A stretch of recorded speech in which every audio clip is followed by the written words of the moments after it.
The topic for the moment is looking ahead, advertisement spending in kids genre and what are brands betting on.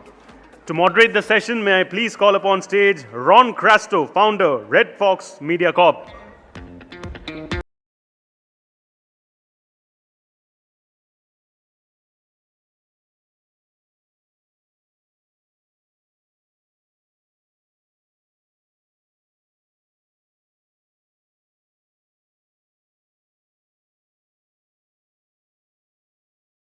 May I please call upon Atit Mehta, marketing head, BYJU'S. Atit sir, can we please have you on stage? Sakket Rao, head of brand, Dr. Vaidya's RPSG group.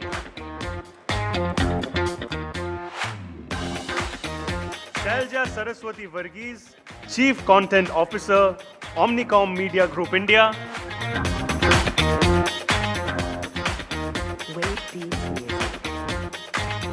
And Varun Mohan, head of revenue and growth, MI.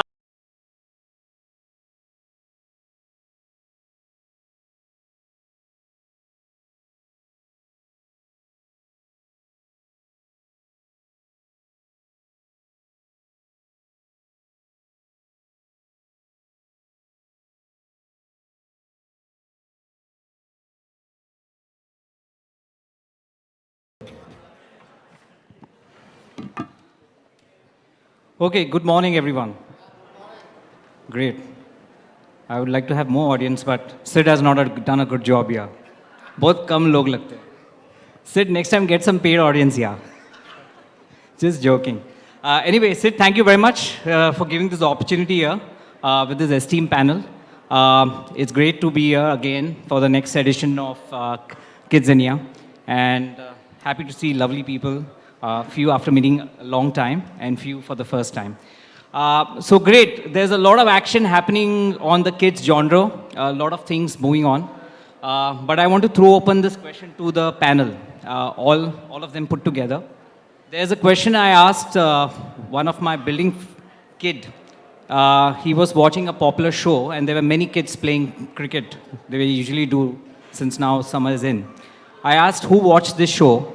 One of the kids raised his hand, he said, I watched this on connected TV. Okay, now the kids know what is connected TV. Some guy said, I watched this on YouTube. Some guy said, I watched it on mobile. Some guy said, iPad. Some guy said, I watched it on television. Good, that is there still, thank God. So I want to ask the panel, how do brand now advertise in this scenario where there's so much dynamism in terms of distribution? Which vehicle, which platform, these words keep happening, A-word, S-word, channels, etc.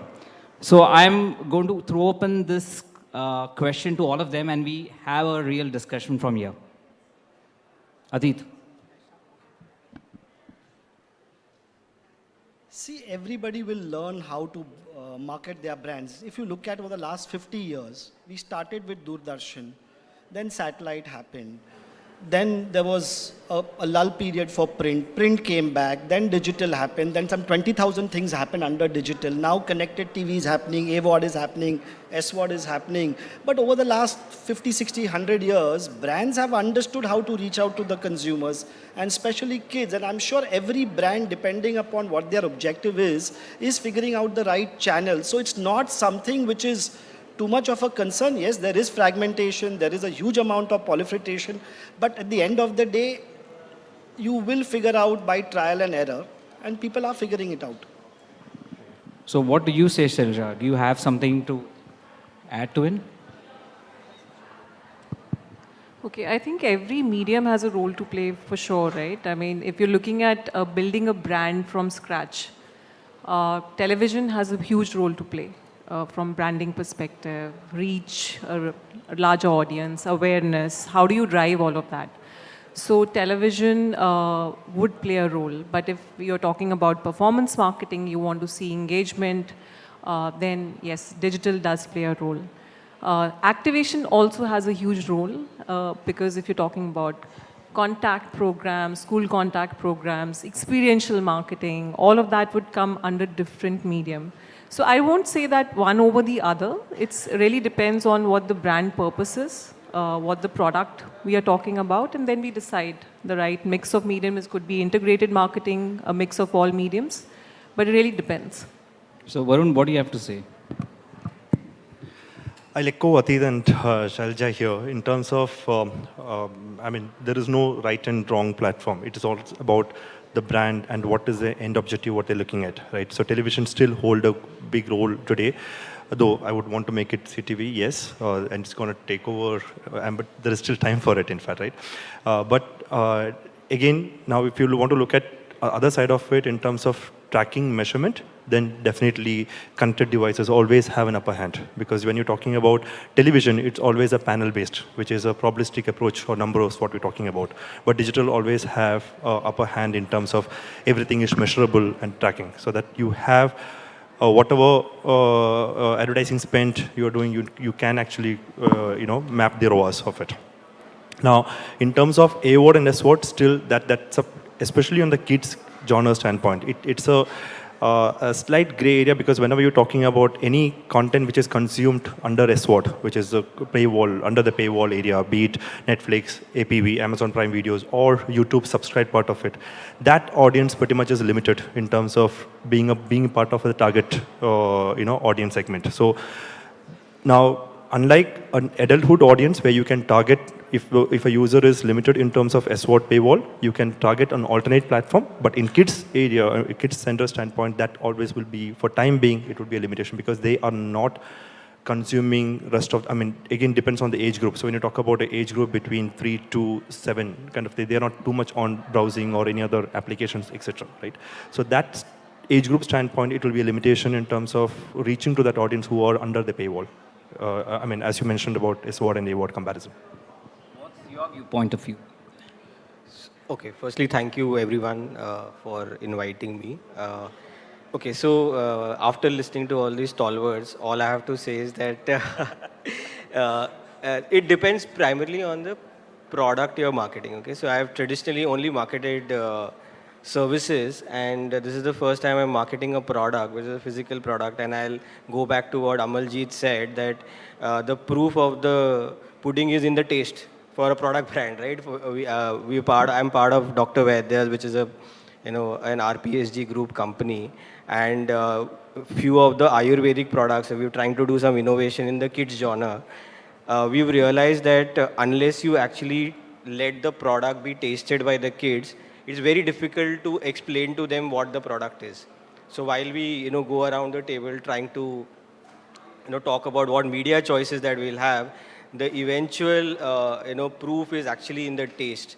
Okay, so while we like Amaljeet said, right, we try and talk about giving that taste experience through the communication that we create, and then using the right media to reach it to the kids. It's a tough one, okay?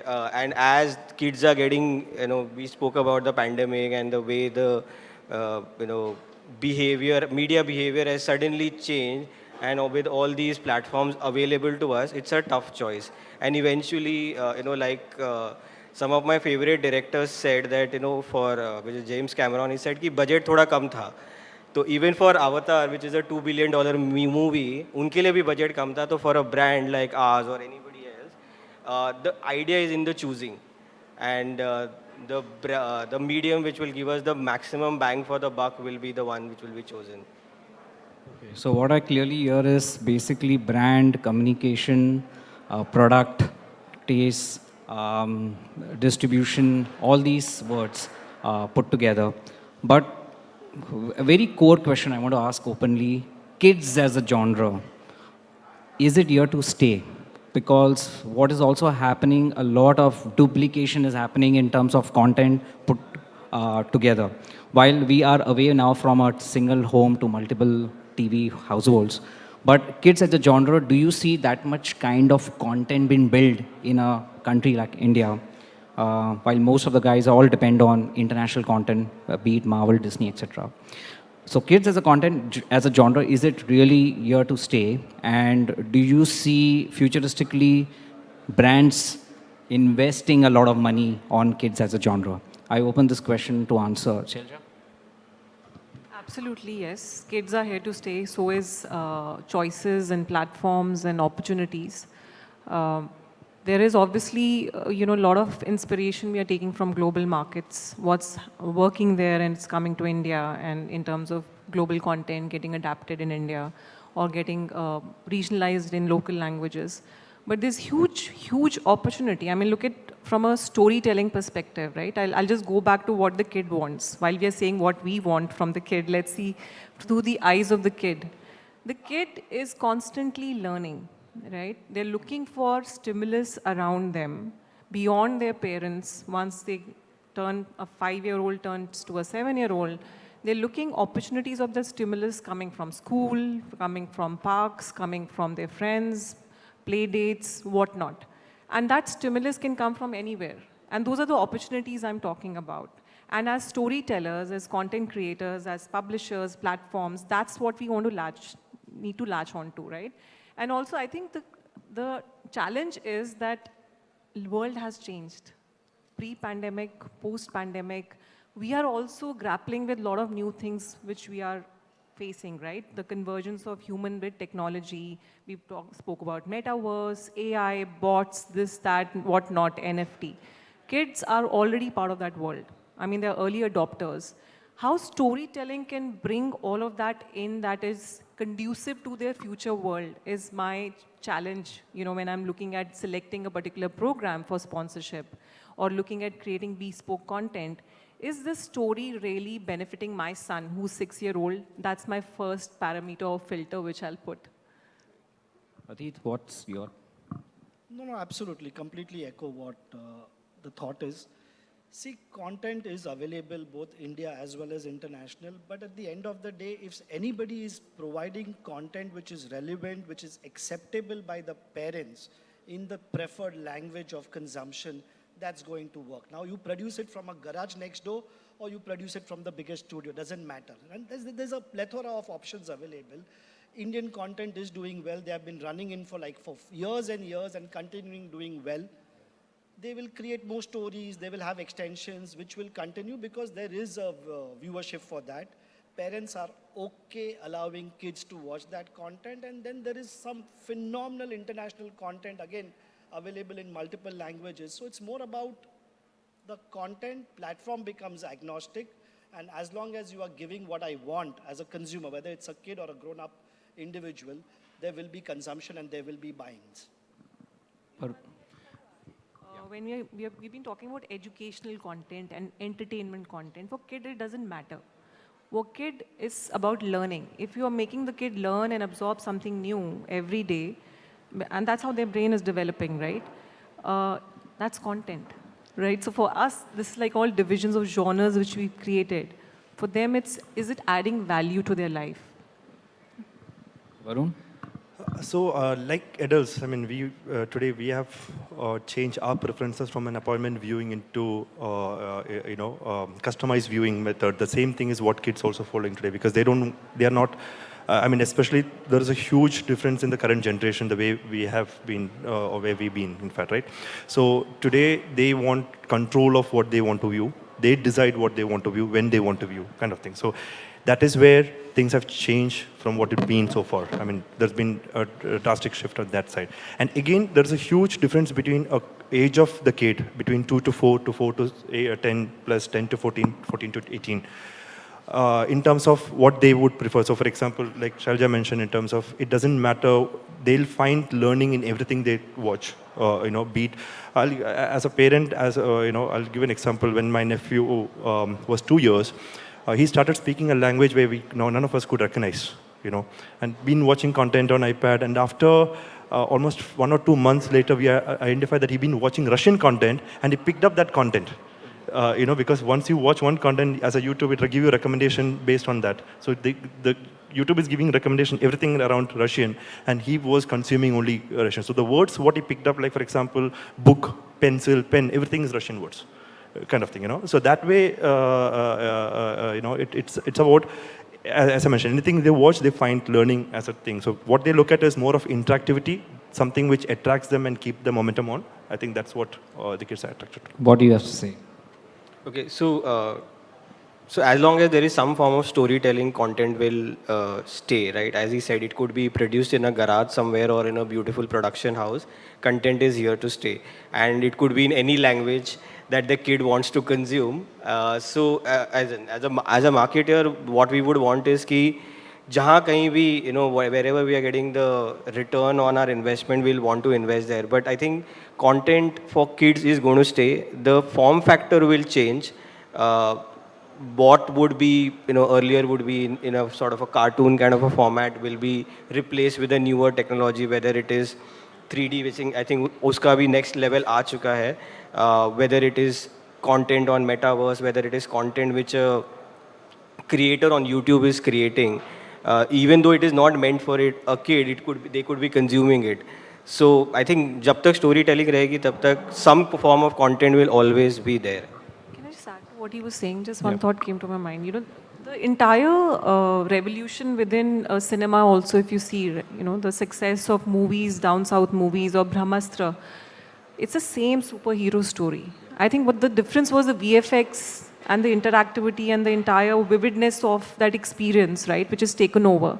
And that same experience is happening even in kids' content, and it'll amplify, I guess, going ahead, the interactivity which you were talking about. So that's bound to happen. And that's what a lot of brands, just to add to it, a lot of brands also started focusing on that lens. Like if I want to name it, be it Lego, be it Hot Wheels, they are like largest content creator today because they started using that as a platform of reaching to reaching to the kids to engage with them. So that also helped the brand to surpass the paywall challenge. So when you create content, then you're pretty much reaching to the A-word as well. So it doesn't matter whether you're on A-word or S-word. You're interacting, you're engaging, and that stays for long. I mean, the shelf life is far longer than something which is coming like a ad and becoming a blind spot later. So what we gather here is content can be anything as long as the kids feel entertained in any grassroots levels, be it in garage or be it at our homes.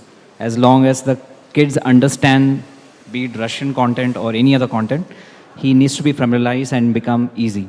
So that leads to me the next question, that there is a race going on. Now the race is between digital and television, okay? A lot of television guys says we are better, digital guys says we are better. Courtesy IPL. Yeah. We have to understand both sides of the world. So somebody says I'm watching Cocomelon and Choo Choo TV. Somebody says I watch Chota Bheem and Little Singham. Now in this race, do you think digital will take over television and television become an old adage, which I would not love to say that.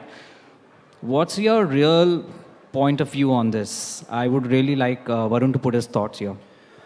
So firstly, the device, the pattern, be it linear TV or be it connected TV or advanced TV, the viewing pattern is not going to change. It's the same screen, you watching the same sofa or being in the same living hall kind of thing. What is changing the whole thing is the way the content is served. As I mentioned, now be it us, all of us as a consumer or the kids for that matter, what they prefer is convenience and option to choose what they want to watch when they want to watch, rather than moving from an appointment viewing. So when you talk about a channel where you have a show from 4 to 4:30, you have another one from 4:30 to 5 kind of thing, because of the schedule of activities, what they have and etc., the time what they get to watch television, they want to watch what they want to watch kind of thing. That is where you see, if you take the top 10 influencer channels or YouTube channels in the world today, out of 8, that is 80% of the content are kids content. The influencers are who are creating content, like for example, be it Paw Patrol, Blippi, or anything for that matter, right? Because these are creators who create content for kids because they're getting that much of viewership, in fact. So what I would say, technically, it's not about linear TV or it's not about advanced TV, it's about the preference of user, of convenience. And the way we're seeing the number, today we have almost 25 million connected devices in the market. And a couple of things, what is favoring India as a market is, one, we have the lowest data cost in the market. Second thing is the device getting cheaper. Like, for example, you can buy a smart TV from 10,000 onwards.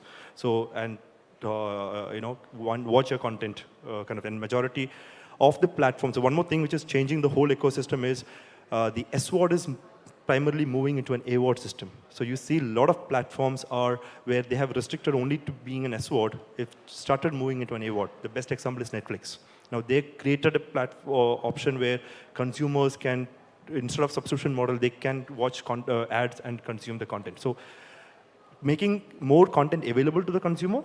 Second, the infrastructure support, which is the bandwidth and lower cost internet, and getting the device, which is a lower, cheapest model. And even if you want to have, don't want to spend 10,000 for a new device, you can still buy a connected device, which is like an Android box or a Fire TV or anything of that sort, from with 1,000 or 2,000 kind of thing, right? So all these help to penetrate. And what I would say is by 24 end or early 25, we should be having at least 80 to 90 million connected devices in the market. So you're saying digital will get better off television? I won't say the television is going to get better by digital. Atit, how do you second that? See, we need to just break this into pop strata. Now, one has to understand, and you're talking to kids, when we say kids are consuming content on digital, there has to be a device. Now, how many percentage of Indian household has a tablet? We can say it might be 1 or 2%. I don't have the numbers, but it's going to be a single digit. Then the second best option for a household to let kids consume content on digital is a mobile phone. Now, with everything opening up and schools starting and parents being in a rush to send to multiple extracurricular activities, the time available on a device is coming down than what it was pre-COVID. Now, having said that, as a parent, it is such a big worry if I'm allowing the kid to consume content on a digital device. There might be all this locks and security on type of content, but there is always a back of the mind fear that I might end up choosing content which should not be watched. So TV is a very, very controlled environment. It's controlled by the government, it's controlled by the society, it's controlled by the broadcasters. Digital isn't. Some channels, yes, but a lot of other things are very uncontrolled. So as a parent, it's very critical to be in that safe zone of a controlled environment, and therefore TV is the best option, while digital will add in some numbers, but it will still be TV first. Okay, TV. that's a tough one. Okay, so to add to some of this, it's like going back in history and saying that whether cars will replace horses. It is not whether they will, it is when they will. So someday it is happening. Kab pata nahi, but hoga. Because actually, like all the questions, all the assumptions that we are making, it's only a matter of catching up, right? If the digital catches up, so bandwidth issue solve ho gaya, device issue solve ho gaya. If the content becomes safe for kids because the parent is controlling that, I think then it's only a matter of time. And whether it's India or any other market, I think data is only going to get cheaper. And devices are already getting cheaper. And if the digital guys decide to catch up on what the television guys have been doing, which is creating the advertising wall, I think then it's only a matter of when. What do you say, Shailja? 2 against 1? See, I don't think we need to kill one to give birth to the other. So that's what I strongly believe in. The erstwhile television as a platform is here to stay. It's evolving. It's catching up in terms of how do we add interactivity, or what do you do different to the content for that matter, right? It's a safe environment. I'll echo his thoughts here, because from if I wear a mother's hat, absolutely television, more controlled environment. When I'm in office, what my kid is watching is my biggest worry. Time is limited. So I really don't want the remote to be in his hand and, just anything is being watched, right? So I'll give vote to television from that perspective. Digital, yes, it's growing rapidly, really fast. A lot of innovations are possible. And it's difficult for a marketer, right, to decide one over the other, because we've seen the benefits of, again, I'll go back to what I mentioned earlier, from a branding perspective. I would still lean more heavily towards television, from a performance perspective towards digital. So yeah, that's where my vote is. All right. So what we understand is a mix of answers here, but both are going to complement each other, is what we can leave with that thought. But with that, advertising on kids genre, coming back, is also being protected and now restricted, not the right word, because of in YouTube you have the COPA rules. Few of the brands, right from the leading brands, have now started becoming mindful to spend on television. How do you see this journey of kids genre in terms of ad spend? Do you think now brands are now thinking, ki, hey, I don't want to spend so much because of do's and don'ts, international rules, COPA rules, etc. put together? How do we address this, Atit? No, it is happening. 100% it is happening. It started about 8-10 years ago with something which was called the pink passport. So some brands were not allowed to advertise in kids prime time if you don't have a pink passport. As you have a red for a non-veg and a green for a veg, there was a pink passport. And now multiple regulations and regulatory bodies have come in. But yeah, brands are understanding the requirement of doing the right thing, being very mindful. So over a period of time, if you look at data, last 5-7 years, the contribution of hardcore kids brand on kids platform, the percentage share or percentage of revenue has started coming down. Parallelly, brands which are appealing to parents are seeing more because there is a trend which has emerged where the family is watching television together, and when the kid is at home, you are watching content which the kid likes. So you have cars and white durables advertising on kids channel because parents are there. You're doing it because the audience is there. But to answer your question, yes, there has been a significant amount of impact, and big brands, global brands, MNCs, are certainly looking into it and restricting and doing the right thing. Okay. Shailja, how do you, your thoughts here? Yeah, you know, we work along with a lot of global brands and compliances, due diligence, do's and don'ts is a very big thing.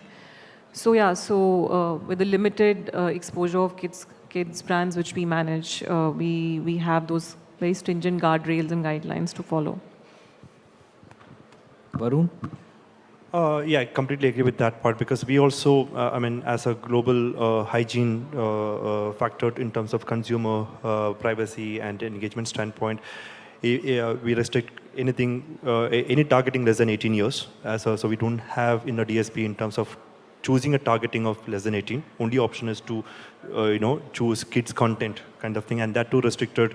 Like for example, anything which is like edited drinks and etc. You can't target the kids genre or related to anything which is related to that kind of thing. And as Atit mentioned, in terms of the alternative is how to look at when the family is viewing. So that is when a content get consumed with the parent, there is already an advocacy which is happening in between, right? So that is what we look at. And also there's one more thing we should look at is the kids brand, who are the potential audience as well. It's not necessary that it has to be kids also. Like for example, at BYJU'S, I believe it will be more towards parents, in fact. So even toys, the latest KPMG consumer behavioral data says that 58% of the toys are bought for gifting. So technically, it is not bought by kids or by parent. So like for example, you've been invited for a birthday party where you're not a parent, but you're still invited for a kid's birthday party, being chacha or mama or whoever it is, then you're gifting that kid. So again, in India, that's why Hamleys as a brand pretty much focus only mass targets. They don't go granular targeting at all. They don't go for cohort targeting much because they believe that majority of their products are purchased for gifting. So when you're like, and that's why they focus on airport, the landing area where when you, as a guest, when you're going to some place there's a kid, you buy a gift kind of thing, right? So that way, it matters. Your view? All right. So see, marketers react in two ways, right? They will always find a way around until they find a way in. Okay, so we will find a way around it till we become more responsible to then advertise on a much more impactful and a much more effective medium. So till such time we become more responsible, we will try to kind of go around the rules and advertise on platforms which have slightly lesser restrictions. And then eventually you have to comply. There is no choice because I think the way the world is going, all of us are becoming woke. And woke means that the marketer has to comply. That's a nice word, woke. So, the question I need to ask you individually in terms of your industry, taking kids as the main genre here, what do you project or the future? So, starting from Atit, if you're talking about EdTech as an industry, and you take kids is your domain, I really understand. What would you put across the future for EdTech?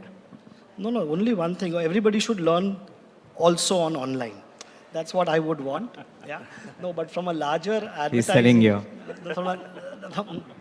From a larger advertising marketing perspective, it's about making the family understand that education is something which is so critical, and you can start enjoying education, you can fall in love with education, and that's exactly what the brand building exercise has been and would continue. Yeah, so it remains the same, no change, do the right thing, talk to parents, convince them that it is a good thing to have something at home. Yeah, please go to school, do whatever you are doing at school, but come home and spend 15 minutes and you will start falling in love with learning. So learning is the future. Shailja, what do you say about that was a lovely your plug-in, field of work in terms of branded content and beyond for kids genre? I think, I think KYC, we need to start with that. Know your consumer. In this case is the children. I think more data, more qualitative, quantitative research, which helps us to understand and decode what the kids are thinking, will really help to create the right content and also get some sort of an insight into how the brand messaging can be interwoven, because it's challenging, right? Because kids are evolving pretty fast. Education system itself is become very, very evolved. Like, we just heard how smartphone penetration, digitization has completely changed the dynamics of education, edtech. There are IB schools, there are ICSE boards and all of that. So education itself has a lot of flavors, but we really want to understand as content creators what's going on in the kids' mind, right? What is the best form of getting entertained or educated? And if we can create those storylines, but in a very interactive way, because I see the world in future is not going to be as linear as what it was in terms of storytelling, right? They want interactivity, they want some sort of a engagement with the content. They want to talk to the content and interact with the content, and a response has to come back, and a relation has to be created. They want to be part of a community hence. So going ahead in the future, content, technology, creator, and community, I think I see as 4 key pillars. What about you, Sakket? What do you say? Okay. So from our brand's perspective, right? So we are trying to modernize Ayurveda, and we are trying to bring new form factors which the kids will enjoy. So we've had this innovation where we've put the benefits of Chawanprash in a Chawan gummy. And so that firstly is trying to kind of create innovation which the kids will enjoy. Okay, then trying to convince the parents that this is good for them. So that's the second part. Third is finding media vehicles which will take the message forward. One of them, of course, being creating experiences, trying to do some trials, all of that.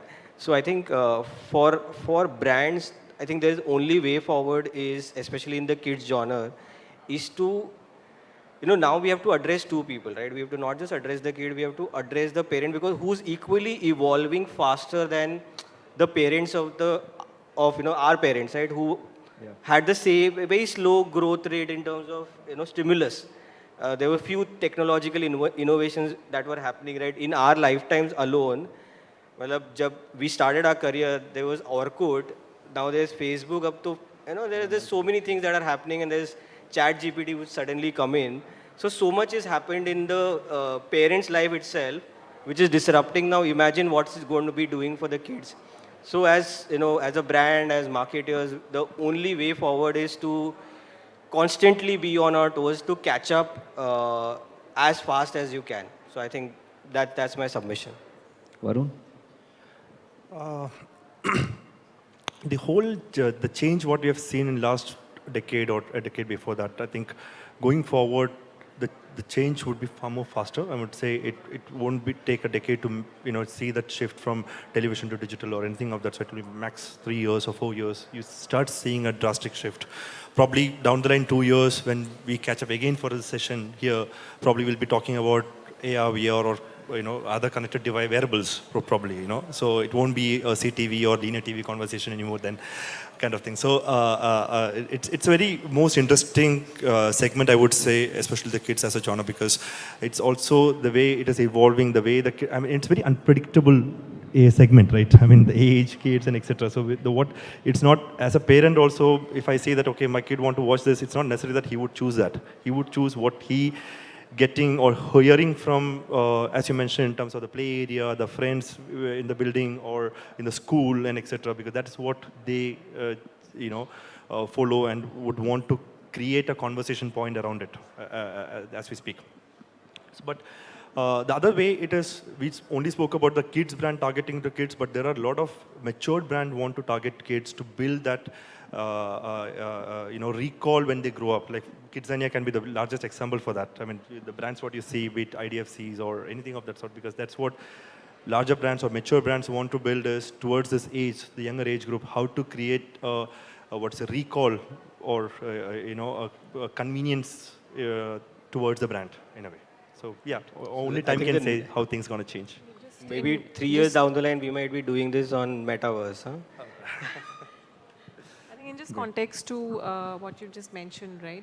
Brands focusing on long-term engagement with kids. I think I would want to mention how Skoda has really invested in cricket and under 12, under 16. We had the first, school contact and activation program a couple of years ago. Season 2 is going to happen this year, where we are going to under 12 boys, under 12 boys in 12 and 16, and girls under 16. So 59 cities, 32,000 kids will be covered, 1,200 matches being played, X number of winners. But here it's a brand who's been at it for last 4-5 years. And that just shows, that the long-term vision, which is about when you're investing behind an IP from a branded content perspective, it's not just here and now. Sometimes brand need to invest from a long-term perspective. When you're engaging with kids, engaging with parents, and you're building that community, it's about how year on year you are evolving, how you're with the kids' life. Imagine if some of these kids entered, to IPL tomorrow as a team, or be part of the Indian team, so that's a big win for the brand. Fantastic. Just add one more thing. Yeah. See, we all talk about what is the right content for kids, but according to me, live sports is the best content for kids. Yeah. Fantastic. Because nobody teaches you what a live sports teaches. It teaches you hard work. It shows you commitment. It shows you that energy, that fire to succeed. It teaches you that you will fail once in a while, but you need to get up next day morning and start doing the same thing in pursuit of greatness. Now, whichever content you look at it, while a lot of subtle nuances are created, but teamwork, commitment, leadership can be taught and can be understood through sports.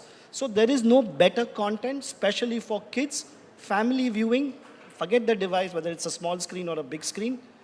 The best learning and the best content, according to me, is live sports. And brand safe. And brand safe. Absolutely. Thank you for that. Fantastic. Beautiful summation here. A lot of passion in this room. So there's one word I want to tell you guys before we end the session is, amongst all of you, which is your favorite character? Okay. And what is that one word for the future of kids?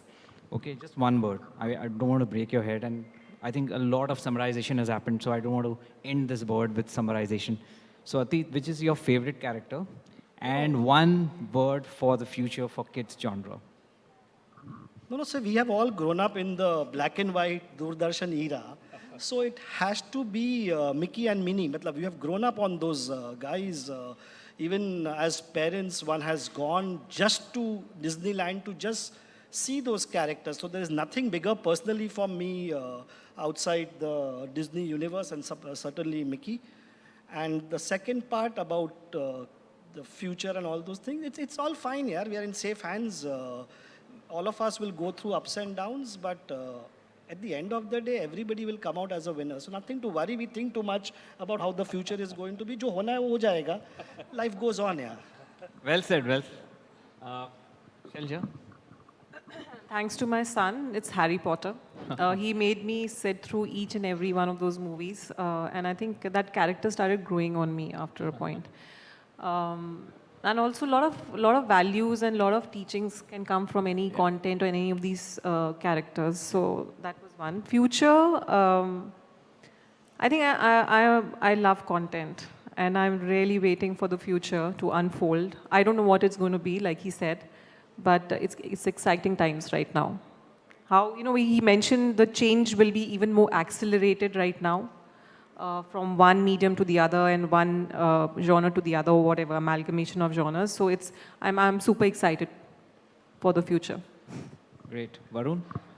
For me, it used to be Captain Planet, Scooby-Doo, Sweat Cats, and etc. But today, what I hear is Blippi, Paw Patrol, and all that. So, yeah, as I said, this is a generation gap, so we have to live with it. As I said, it is very unpredictable. So only time can say, as the kids, the industry, the genre, everything is, it's only going to get better, as I said. Sakket? So it'll be Tom and Jerry because that's life, right? Someday you get hit and you get up the next day, and someday you become friends with your most revered enemy. So I think it'll be Tom and Jerry. It's I think probably the cutest cartoon series ever created. So yeah, for me it'll be that. Future bright है. कि जब तक हम as he said जब तक हम light है तब तक future bright है. I think that's it. So I think that's it. I think, and to what Shailja said, I think exciting times in content space. So many creators waiting to find their voice. So in everything that's happening around us, I think one thing is going to stay with content. Like he said, garage में बनाओ या production house में बनाओ, content रहेगा, and I think the future अच्छा ही है. Fantastic. I think it was a great session. I think we deserve and all deserve a good clap. I think good insights. Everyone is going back with optimism, and we continue to have this optimism with future being bright and fun and masti. That's what I could put across. Thank you so much. Thank you. Thanks, Sid, for giving this opportunity, and we look forward for an exciting session today. Thank you so much to everyone for this lovely session. Please be on stage. May I please call upon stage Siddharth Laik, founder